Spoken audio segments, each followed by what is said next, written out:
Okay. Good afternoon, everybody.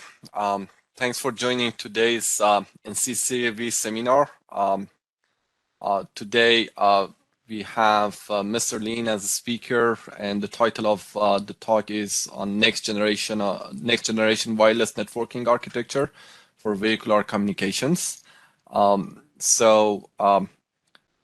About Mr. Lin, he is currently a PhD student, and he is under supervision of Dr. Shichuan Lin in the Department of Electrical and Computer Engineering at North Carolina State University. He has been one of the stars in actually NC-CAV Center, and working on TRUST-2, he has built next generation vehicular communication systems and data-driven communication networking algorithms. With the focus on CAV applications. In TRUST-2, he has multiple publications, journal and conference publications.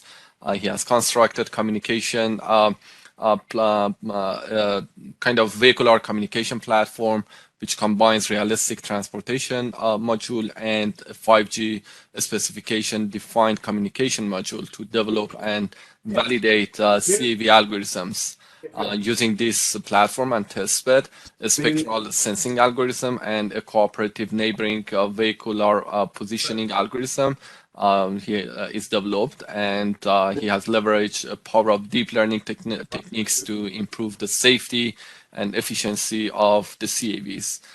Before passing the stage to Mr. Lin, I would like to thank the sponsors of the NC-CAV Center, North Carolina Department of Transportation, as well as other sponsors, Downtown Greensboro, Verizon, and RTI. With that, I'll pass the stage to Mr. Lin. It's yours. Thank you for the introduction.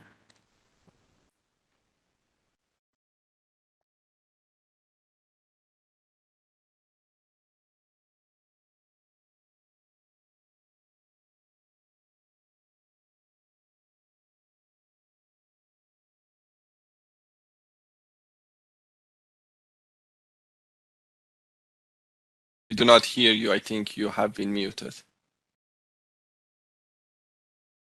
Good afternoon, everybody. So this is the topic of today's presentation, vehicular communications. So I represent Dr. Shichuan Lin's team from NCSU to talk about our research through NC-CAV funding.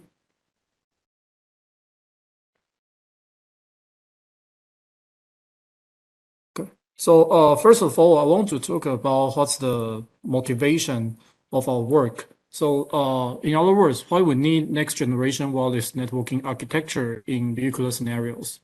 So according to WHO report, there are 2.4 people are killed every minute in average globally. And this is a very top reason for human deaths in even in nowadays society. And we also know that advanced vehicular applications such as ADAS, advanced driver assistance system, and autonomous vehicles can help this situation by reducing traffic deaths greatly. So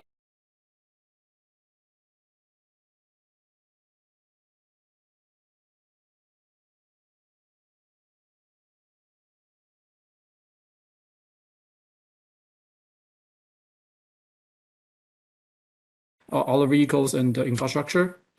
Then after this card gathers those information, we can use wireless connections to broadcast our finding to surrounding objects. So even though maybe this driver is not be aware of this vehicle, but we can still get a warning or things like that to avoid any kind of accidents. And to do so, actually, different types of warning, they have different types of different like latency and the positioning requirements. For example, if you want to have a rear end warning or like intersection warning, then the end-to-end latency, including all the like wireless overhead, computing overhead, and sensing overhead, you should satisfy 100 milliseconds latency, and the position accuracy should be less than 150 kilometers. so that you can broadcast those kind of warning in advance and that people have enough time to respond. Apparently, current infrastructure failed to deliver this kind of latency and positioning accuracy requirements. So that's why we need to develop a next generation wireless networking architecture, especially for vehicular scenarios, so that we can enable those advanced vehicular applications to help the current situation. So this is an example that to explain how we gather information from sensing module and the communication module, and those information can be used in ADAS module. So in this sensing module, we can get some environmental information of our self-car, and so the V2V, vehicular to vehicular communication, we can get other cars finding, then we can gather all the finding into this ADAS module. And in this ADAS module, we can use those like positioning, velocity or other measurements. We can make some prediction, like what's the future trajectory of each surrounding car. Then we can assess or we can evaluate the risk of each surrounding vehicles or objects. Then if we find out it is very risky, we can think reverse, or we can do some operations like a brake or things like that to increase the safety and the efficiency of our road users. So this is the main motivation of our work. Then next, I want to talk about why what's the problem of existing wireless infrastructure, why it is so hard to reduce the latency in current one, so that we need to develop a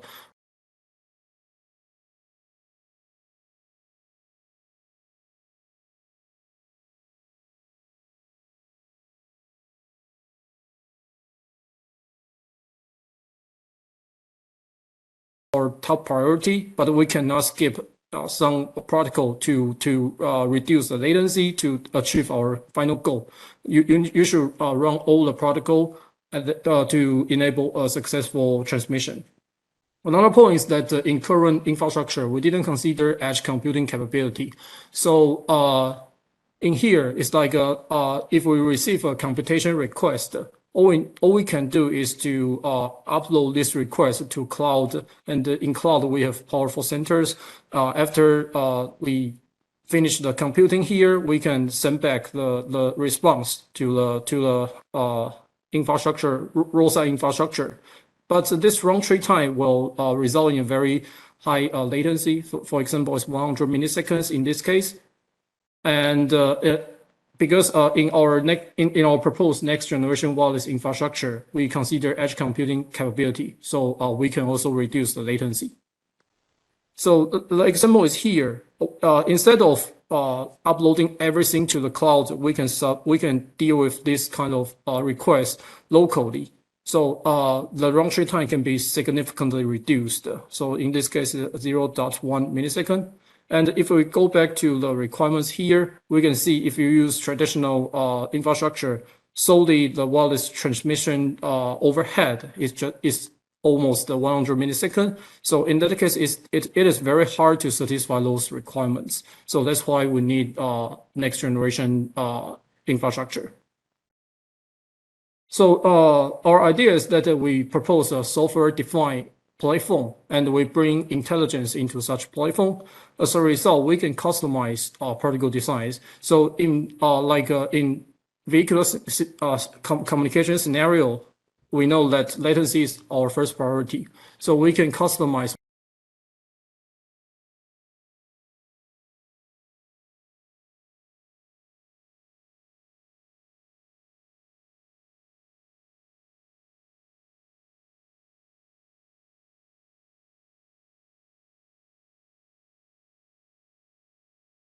we can integrate with local edge servers, just like what I mentioned before, so we can also reduce the latency.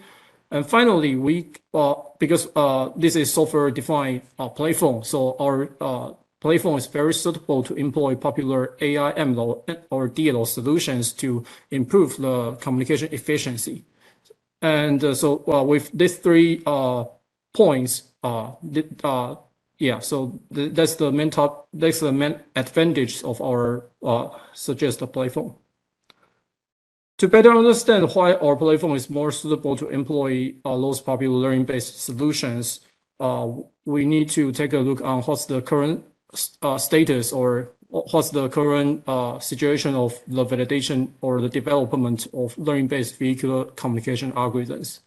So when it comes to learning-based vehicular communication algorithms, the first thing we need to do is to prepare a lot of data for training and the validation purpose.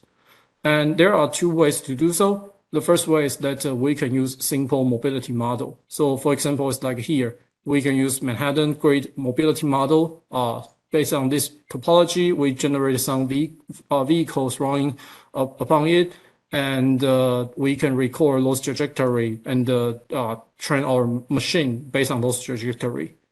However, because we know, like in real scenario, the road topology or like the interactions between vehicles, in this kind of like Manhattan grid mobility model, we fail to consider those important features. So it will raise the trustworthy problem. So if we use those trained data to train our machine, can you ensure the achieved performance can also be delivered in real case? So this is what we call trustworthy issue. To avoid this, some researchers will use voucher results to train their machine. So they will collect the data, collect real data, and use those data to train their machine. But by doing so, you will spend a lot of time and then just get a little bit data. So it is very hard to train like powerful or large scale machine using this approach. So this is a scalability issue. And the development or platform can solve this issue by generate and collect a lot of data easily. So we can use our platform to train those AI solutions, and the performance can be directly mapping to the real performance in real world. So the proposed SDVEC is software-defined vehicular edge computing platform. In such platform, we consider heterogeneous network architecture and the multi-scale computing environment, so that what we can do is global control and distributed computing. So the idea here is that different from traditional infrastructure, we just consider roadside unit, but we didn't consider the complex nature of it. In our scenario, we put the intelligent anchor node in here, and this anchor node can do less computing and can do communication, can do a lot of things. So the whole scenario is globally controlled. We can make a globally optimal decision. But after this decision is made, we can assign some nearby or some local infrastructure to handle the request. As a result, we can promise a low latency and optimal solution, like optimal performance to raw users. So by doing so, we can offer some advantages. The first advantage is that we can offset communication to computation. So we can reduce latency and preserve reliability. And we can better handle high vehicular mobility. This is because in our platform, we can use proactive association and the machine learning enablers to better serve the objects with high vehicular mobility. And our anchor nodes can respond to autonomous vehicles by distributed processing, so we can mitigate the traffic going through the network. So this is what I just mentioned, like global control and the distributed processing. Finally, we can offload computing to vehicular infrastructure, so we can facilitate onboard computing in autonomous vehicles. So based on this logic, we develop a SDVAC in-lab realization. In such a realization, we have three modules. The first module is transportation module, and the second one is communication module. Final one is edge computing module. So in the transportation module, we use Sumo to generate realistic transportation data. And based on those trajectories, we build wireless connections based on 5G and beyond standards. Finally, in terms of those infrastructure, the anchor nodes, the intelligent anchor node, we employ ORAN structure to execute edge computing.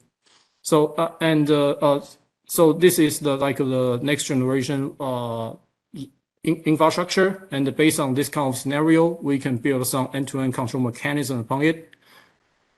So we develop some ML solutions to better support vehicular communications, and all those solutions are developed by using Python and the TensorFlow language. And let's take a close look to the proposed test bed. So first thing is that when we get a geographical information, we can use our transportation module, use OSM Sumo and OSM WebWiser to generate some trajectories. And after we get those real trajectories, we can build our communication module and vehicular communications solutions in here.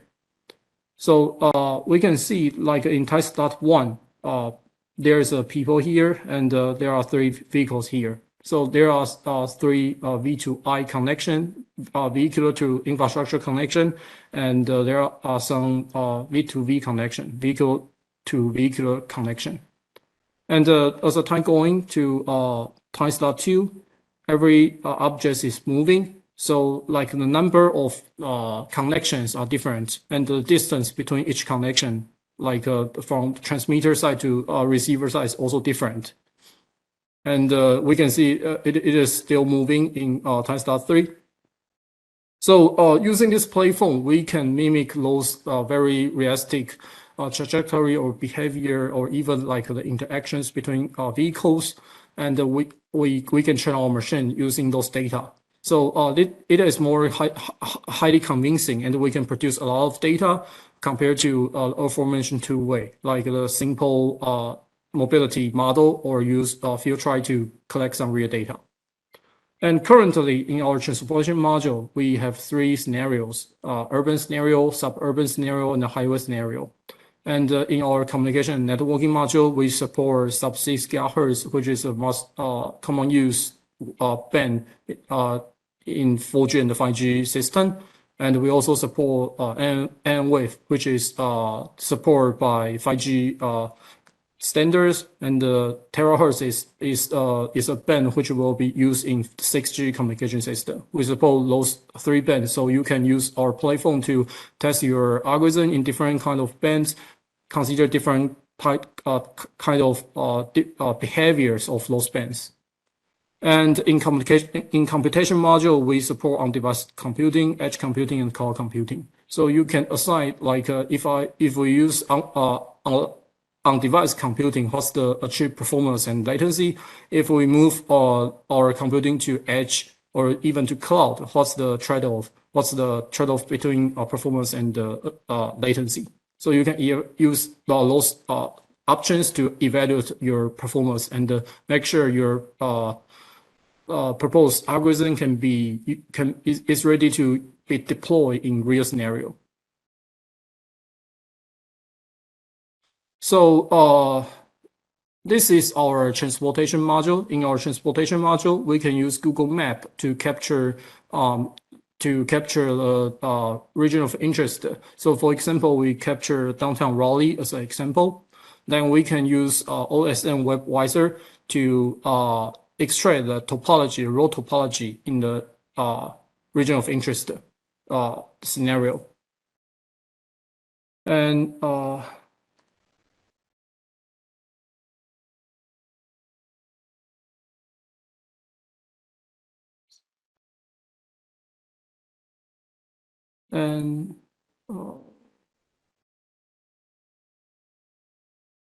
So this is the topology of downtown Raleigh, and we can generate some vehicles running around it. And as we can see, there are some interactions between vehicles, like two vehicles will not run into each other. And we also consider like there's a traffic light here, so vehicles will stop here and going forward.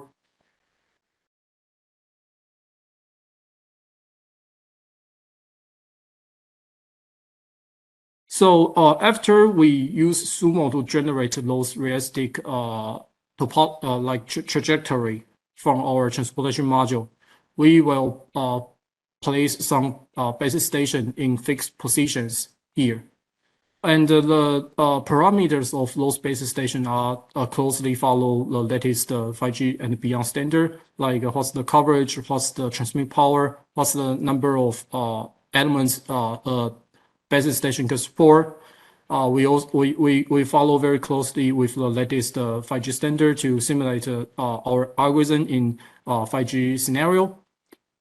And based on those parameters, we can create connection based on those parameters. So in here is like a V2I connection and the V2V connection. So this is an example. Like in this scenario, there are three connections. The first one is V2V connection. We simulate this connection between V2 and V3. And the connection two is the V2I connection, vehicular to infrastructure connection is this one, from infrastructure to vehicle. And there's a third connection here. And in each connection, we can further see some attributes of each connection. So it's like what's the transmit distance and what's the ID here, and use those raw data. We can calculate and turn out what's the KPI of each connection, what's the performance of the proposed algorithm or the proposed framework. So based on this platform, we also developed some of our solution to better serve vehicular communications. So it's wireless on-device learning. We have two papers developing different algorithms in vehicular communication scenario. The first one is ultra broadband recognition algorithm. So the motivation of this work is that to reduce the latency. A straightforward solution is that if we can provide more frequency resource to the communication system, because the throughput can be improved. As a result, the latency can be reduced. So, but license band is so expensive, so it is impossible to provide a license band just for vehicular communications usage. As an alternative, we can use some unlicensed band and use spectrum sharing algorithm to detect is there any unused band in this unlicensed band, so we can use it for a short period of time. So the first thing we need to do is to sense do the spatial sensing to detect is there any empty band in the unlicensed band. So the problem of currently wideband sensing is that you need to use a very expensive ADC so that you can sense the whole wideband at once. Our solution is that we use deep learning technologies to provide a compression and the reconstruction algorithm, so that after the compression, you can instead of use very expensive ADC, you can use normal ADC to get those undersample measurements. Then you can use the corresponding reconstruction algorithm to get the clean spectrum based on those undersample measurements. So here's an example. We can see because this is generated by the undersample measurements. So the reconstruction spectrum is very messy here. You cannot read any useful information here, and you can use the reconstruction module to reconstruct the whole spectrum based on this undersample results.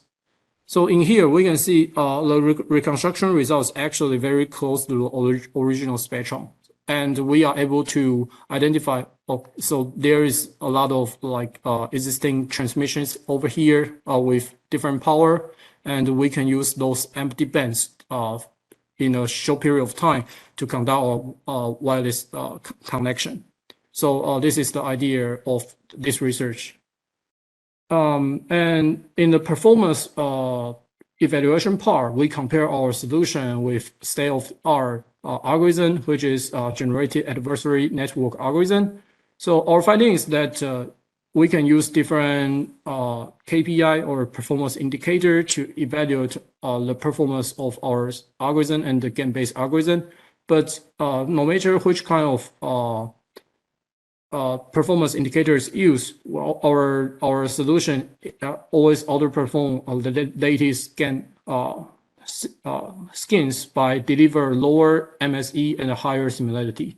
So the conclusion is that our algorithm can deliver 26% performance gain and 56% less training overhead compared to latest solution. And because this research is based on the previous platform. So in generating and validation of this algorithm, we consider different types of rear vehicular interaction, interactions between vehicles in real scenario or like a traffic light, different kind of rear scenarios. So we believe that this achieved performance can be delivered to real scenario, and this is ready to use for real deployment. And another example is that in previous solution, we actually we try to tackle the latency part, and in the motivation part, we also know that positioning accuracy is another key point when you want to employ some advanced ADAS applications in vehicular scenarios. So in this research, we try to also working on this part. We develop a cooperative vehicular positioning framework and algorithm to help the positioning accuracy. When it comes to positioning, the most straightforward or a common use strategy is that you can use GPS to get a localization result. But the problem of GPS localization is that it is coming with a very high error mean, up to maybe 10 or several tens meters. So our idea is that if with the support of V2V connections, can each vehicle exchange some information to help the GPS localization of each other? So in this research, we consider GPS localization and the very common use radar. So we in a group of vehicle, they share their GPS localization results and radar measurements to each other. And our idea is that each vehicle can use those extra information to refine the GPS localization result of self-car.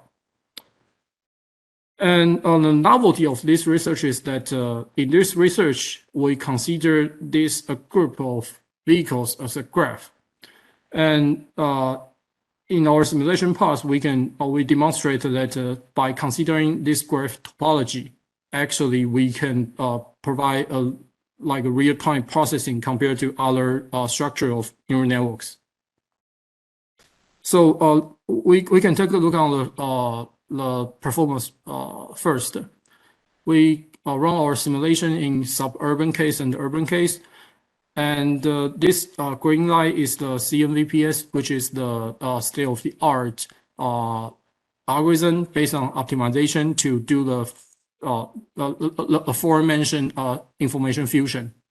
And we use 3 different type of neural network architecture to do the sensing by data-driven solutions.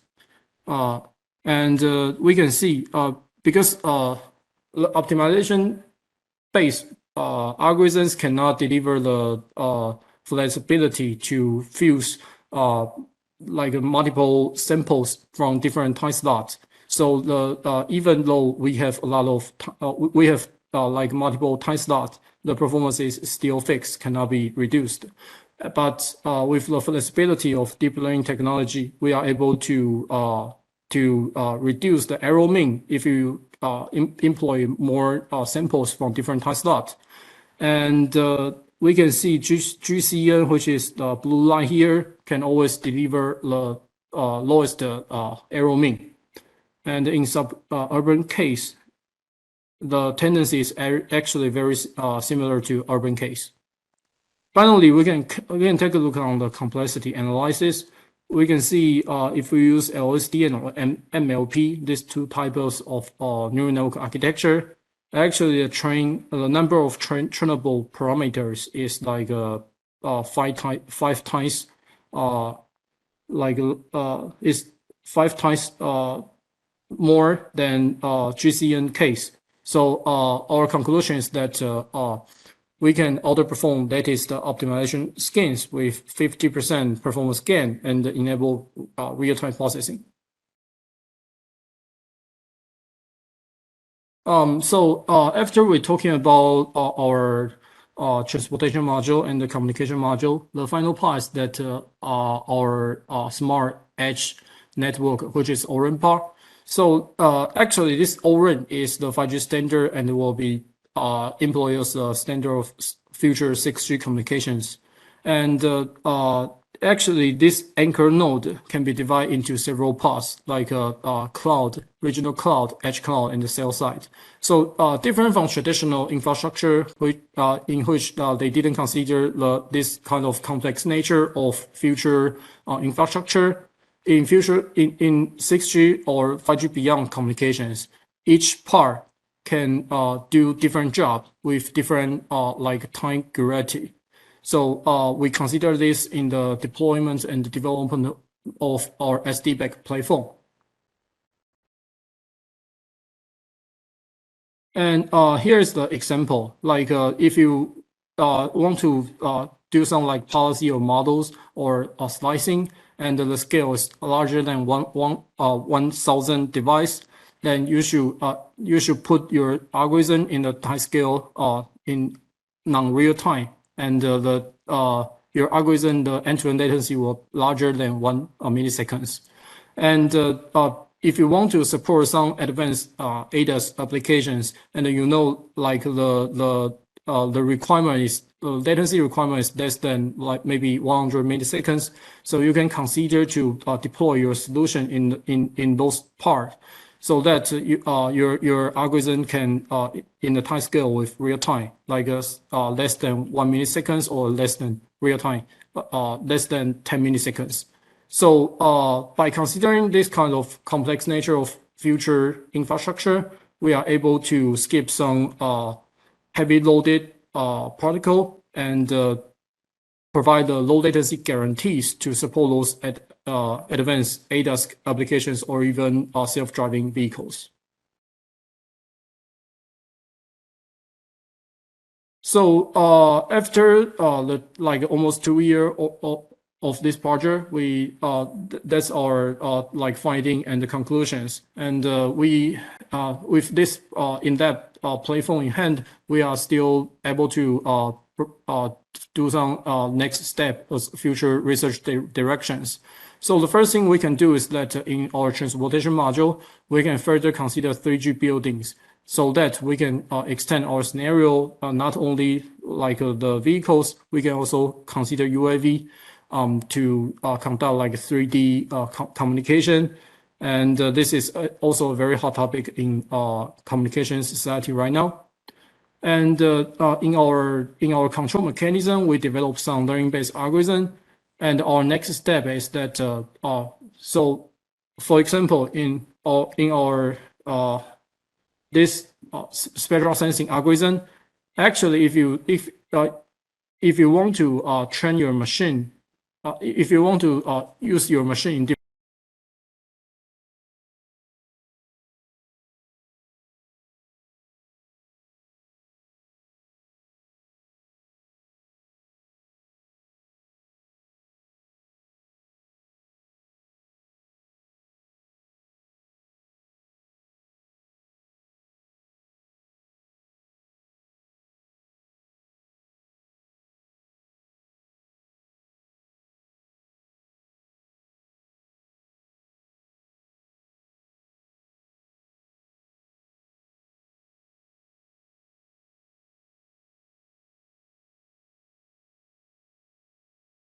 avoid retrain the whole system to adapt those like rule change or traffic change. So this is a very interesting topic, and we will try to investigate.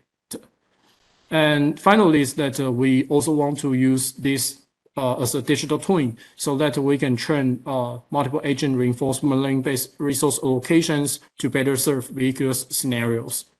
So yeah, this is our three research, like future research directions we have in mind. Okay. So yeah, this is end of today's presentation. Any questions? Thank you so much. Very interesting work, and a lot of topics, and a lot of them are emerging so it was very kind of eye-opening. Great. Thank so you. any question?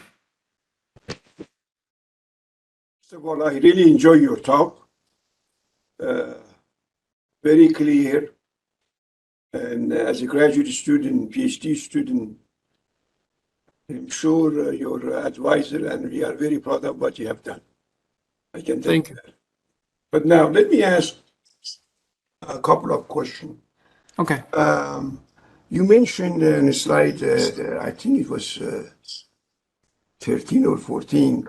Why are you using, before moving into deep learning or deep neural network, did you look at other statistical method and see whether they were sufficient enough to basically do what you want before jumping to this deep neural network or variety of these deep neural network? Yeah, that's a good question. So actually, if you know terminological compression sensing, actually this compression and the reconstruction is based on the logic of compression sensing. So typically, you can use compression sensing to do those kind of things. And in this research, in this GAN research, he compared with several compression sensing algorithms.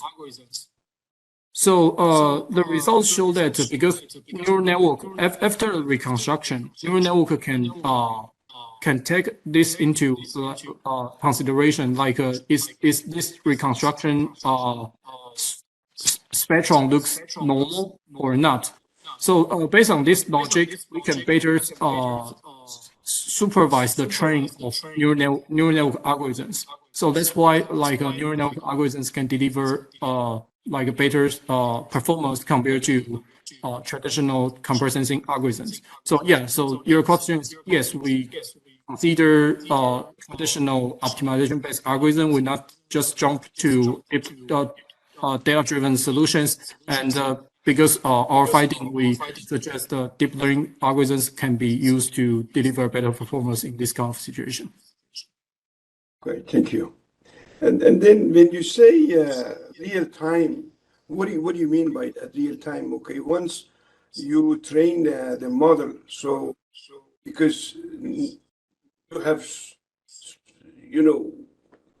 what kind of bandwidth are you looking, and what kind of machine are you looking to make this real time?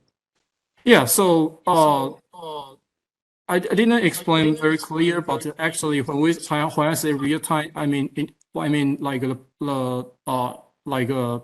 the testing. So we ignore because the whole training process can be done offline. So no matter you use like a very powerful GPU and cloud centers for the training purpose, it can all be done offline. So when I say real time, I mean it's like when a new sample is coming, what's the testing time?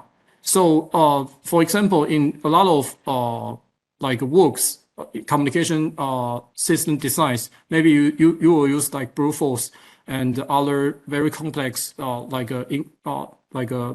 inverse metrics or things like that to get the optimal solution. So compared with those solutions, deep learning algorithms after training, because it's just like involve very simple matrix operations like matrix multiplication, for example. So it can be used to deliver like a real-time solution in the testing period. But yeah, if you consider like the train overhead, that's an issue. But because those issues can be done offline. So when I say real time, it's like we only focus on testing part. Yeah. Okay, thank you. So,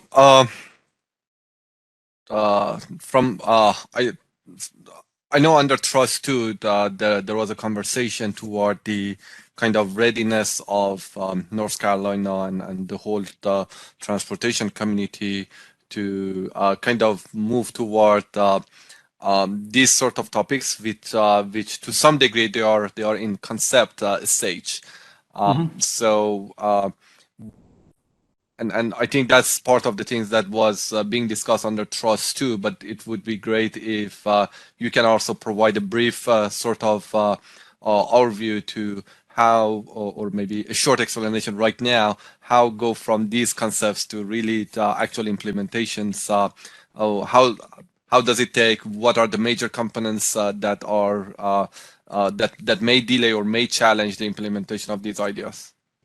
Yeah, so I think that's a very good question. So to answer this question, I think that's why today's presentation we start from the demanding part, like what kind of applications we want to enable, and what's the current status of is current wireless architecture enough to support those applications?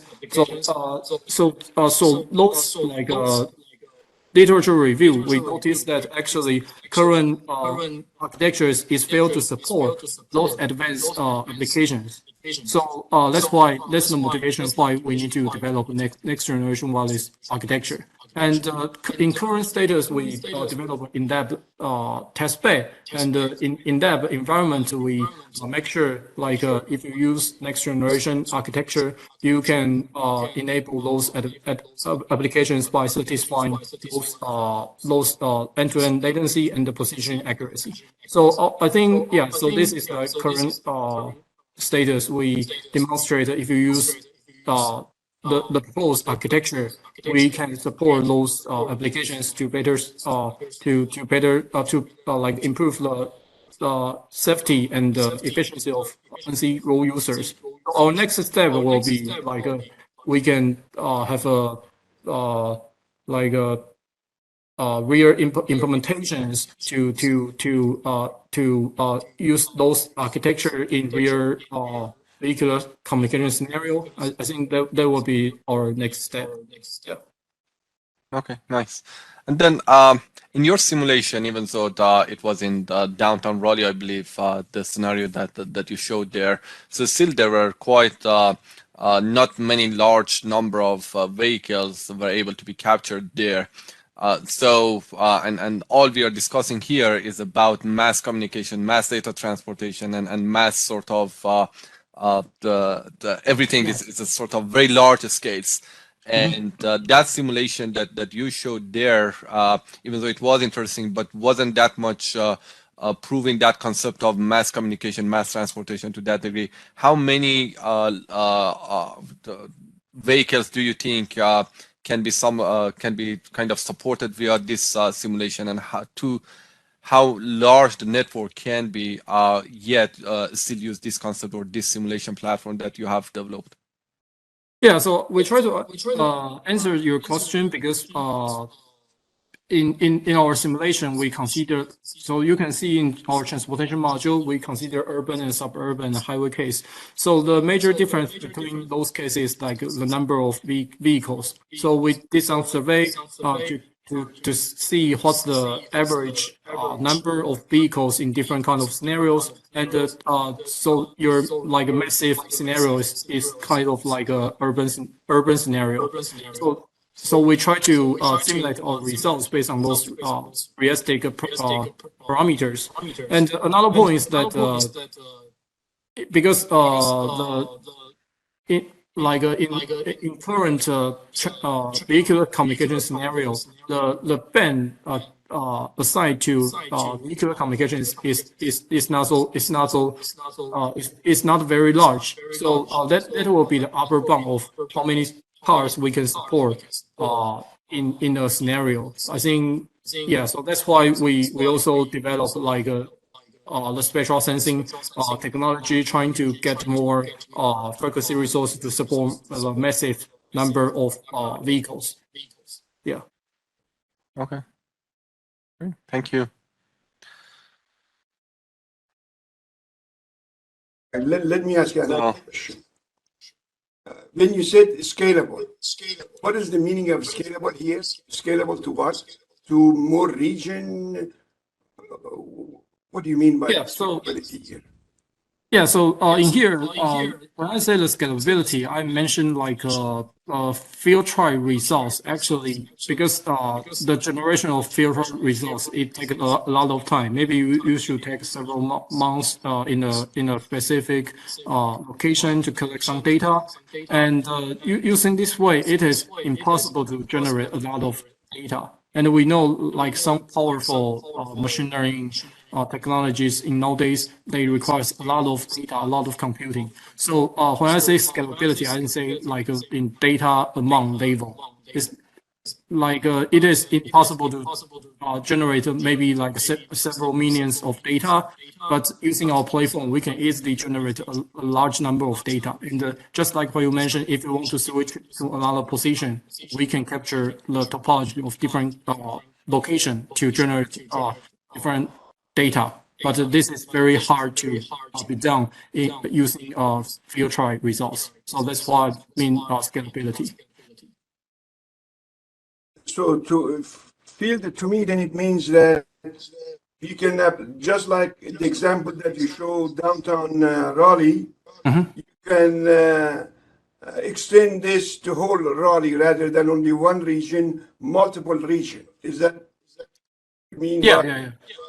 Is that what scalability is to you, means to you? Yeah. So it's like so you can understand from two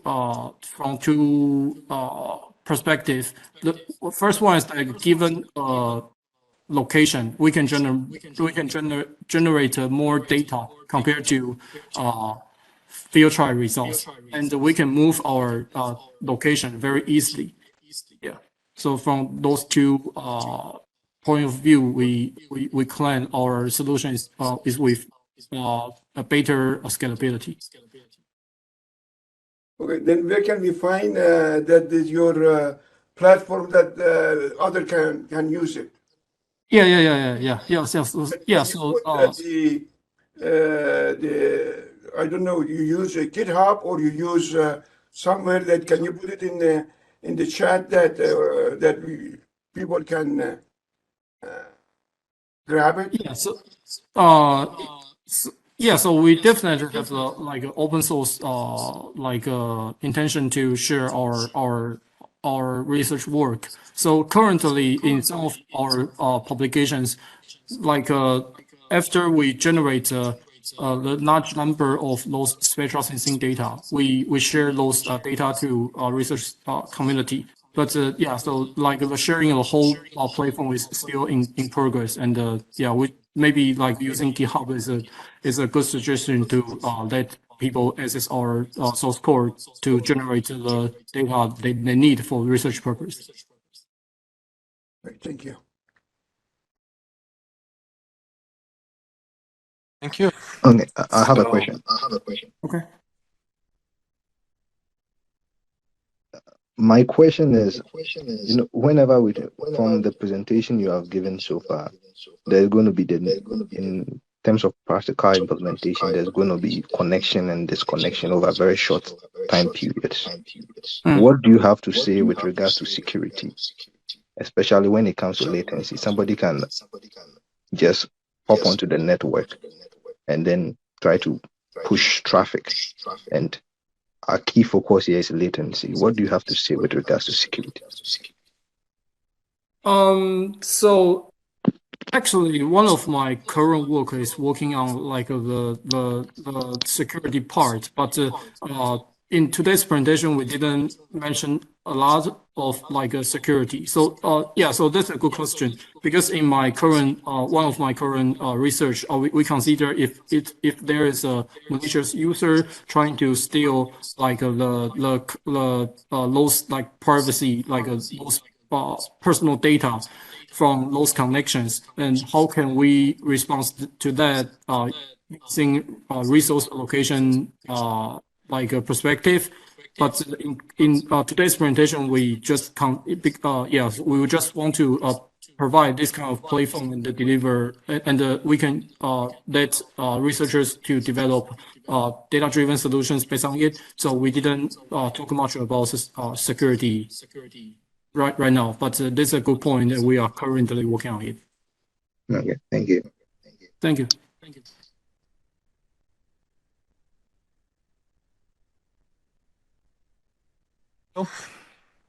Any other question?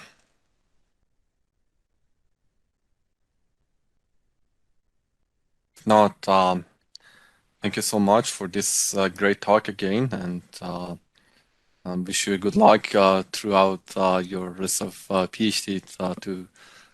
It's a very exciting journey and a lot of interesting questions that you do have.